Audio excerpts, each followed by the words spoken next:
ओम जगद्गुरु जनार्दन स्वामी मौनगिरीजी महाराज यांच्या 36व्या पुण्यस्मरणानिमित्त जयबाबाजी भक्त परिवार आयोजित श्री श्री 1008 महामंडलेश्वर जगद्गुरु शांतिगिरीजी महाराज यांच्या प्रमुख उपस्थितीमध्ये इंद्रायणी नगर भोसरी पुणे पिंपरी चिंचवड या ठिकाणी कार्यक्रमाचे आयोजन करण्यात आलेले होते।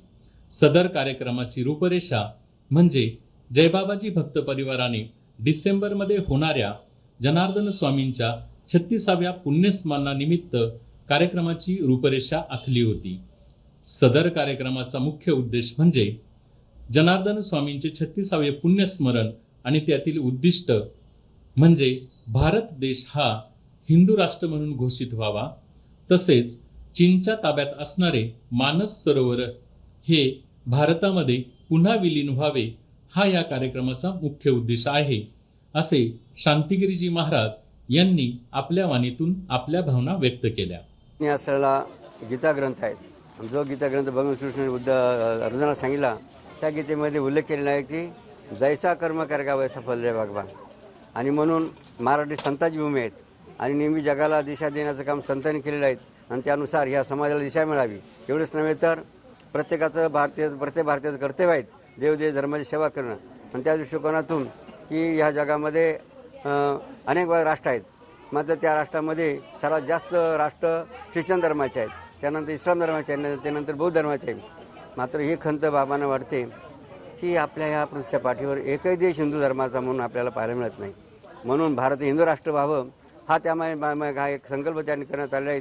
त्याचबरोबर की आपला जो सर्वांचं श्रद्धास्थान असलेलं कैलास मानसरोवर ज्याला अत्यंत श्रेष्ठ आणि महान तीर्थक्षेत्र मानलं जातं, तीर्थक्षेत्रसुद्धा चीनने बळकावलं आहे आणि म्हणून ते तीर्थक्षेत्रसुद्धा आपल्या भारताने समाविष्ट व्हावं असाही संकल्प या पाठीमागे सर्व भक्त परिवाराने केलेले आहेत।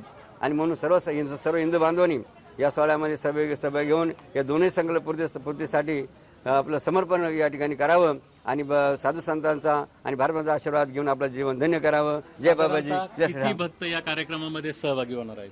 तर त्यामध्ये बघा की आपल्या भारतीय परंपरेनुसार आणि त्या शिवयोगी असलेला ओम जगद्गुरु स्वामी मौनगिरी महाराज यांनी जी अनुष्ठान परंपरा सुरू केली की मानवी जीवनाचं कल्याण ज्या साधेमध्ये धरलेलं आहे ती मुख्य परंपरा म्हणजे अनुष्ठान। आणि म्हणून ज्यामध्ये मानवाचं कल्याण होऊ शकतं आणि देशाला दिशासुद्धा मिळू शकते असं आपले नरेंद्र मोदीसुद्धा बघा की नवरात्रामध्ये पाण्यावर अनुष्ठान केलं असं तदवतच आपल्या ह्या समाजातील प्रत्येक व्यक्तीला महिला असो की पुरुष त्यांना दिशा मिळावी म्हणून त्याचे अनुष्ठानचं त्या ठिकाणी नियोजन करण्यात आलेले आहेत, ज्या माध्यमातून 111 कोटी जप हा त्या संकल्पासाठी समर्पण केला जाणार आहे। राजकारणाचे शुद्धीकरण हा कार्यक्रम डिजिटल मीडियाने हाती घेतलेला आहे, तो आपल्याकडे पाहूनच घेतलेला आहे, याविषयी आपल्या काय भावना आहेत?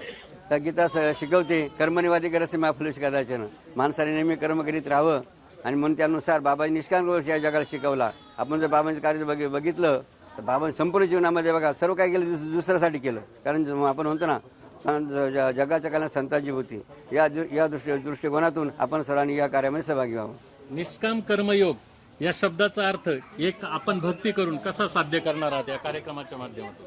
हो, साधी गोष्ट आहे बघा की आपण आपल्या गावात राहतो, परिसरामध्ये राहतो, आपल्या गावात आपलं श्रद्धास्थान असतं, देवीच्या रूपानं असतं, जसं इथं श्रीराम मंदिर आहे की नाही, मग आपलं कर्तव्य काय हा परिसर स्वच्छ ठेवायचा आहे की श्रीरामाचा आशीर्वाद घ्यायचा, इथं दिवा लावायचा, या ठिकाणी जाळं झालं असतं जाळं काय ते काढायचं, आपण दिवा लावतो त्या तेल सांडतं ते सारं खराब होतं। आणि म्हणून प्रत्येक गोष्टी दक्षता घेऊन स्वच्छता कशी राहील, भगवंताचं पावित्र्य कसं टिकेल आणि भगवंताचा आशीर्वाद आपल्याला कसं मिळेल याचा आपल्या परिसरात आपल्याच घरात आपल्याच परिसरामध्ये राहून आपण देशसेवा करून या ठिकाणी आपण हे कार्य करू शकतो। निष्काम बुद्धी प्रत्येकाने बघा कमीत कमी एक वृक्षक झाड लावलं पाहिजेत। त्या झाडं हे मनुष्याला संजीवनी देत असतं, ऑक्सिजन देत असतं। आपण मागे कोविड याची साथ बघितली ज्यामध्ये लोकांना ऑक्सिजन कमी पडलं, आपला जीव गमावा लागला। असं अत्यंत बघा ज्या मनुष्य जीवनाला पूरक असलेलं झाड म्हणून प्रत्येकाने एक तरी झाड लावावं हा पहिला बाबांचा या ठिकाणी एक संदेश सर्वांना आहेत। त्याचबरोबर आपण पाहतो की सगळीकडे विदेशी आपल्याला पाहतो, विदेशी काही संकरित गायी असतील, मात्र या ठिकाणी नरेंद्र मोदीसुद्धा आत्मनिर्भर भारत म्हणून या ठिकाणी सर्व भारतीयांना आवाहन केलं आहे। म्हणून प्रत्येकाने काय करावं, स्वदेशी वापरावं, नवीन आपल्याही भारतीयांनी या संकरित गायी न वापरता किंवा संकरित दूध न वापरता आपल्या देशी गाय स्वदेशी गायीत त्या गायीचं दूध वापरावून त्या गायीची सेवा करून भारत मातेचा आशीर्वाद घ्यावा। आणि शेतीसुद्धा रासायनिक खताची किंवा औषधाची न करता सेंद्रिय शेती करावी, लोकांना अमृत द्यावं सेंद्रिय शेतीच्या माध्यमातून. हे रासायनिक खतं आणि बियाणे वापरून आणि औषधं वापरून लोकांना विष घालण्याचं पाप करू नये. जय बाबाजी, जय श्रीराम.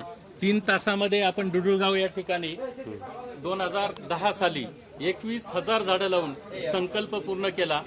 हे संकल्प अवघ्या 3 तासामध्ये पूर्ण झाला. एवढं सगळं जे कार्य आहे हे साध्य कसं होतं, याच्या पाठीमागे शक्ती आणि प्रेरणा काय आहे? तर सत्यसंकल्पाचा दाता नारे म्हटलं आहेत.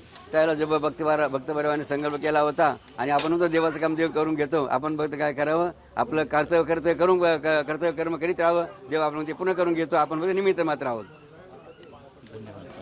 चला पण तुम्हाला कुठं बोलवलं त्याला ऐका नाही. 36व्या पुण्यस्मरणाची जय्यत तयारी जयबाबाजी भक्त परिवार करत आहे. त्यातील हा पुणे जिल्हा यांची जोरदार तयारी पाहता या कार्यक्रमाचं एक स्वरूप भव्य दिव्य देहू आळंदीच्या वारीसारखं दिसेल यात शंका नाही.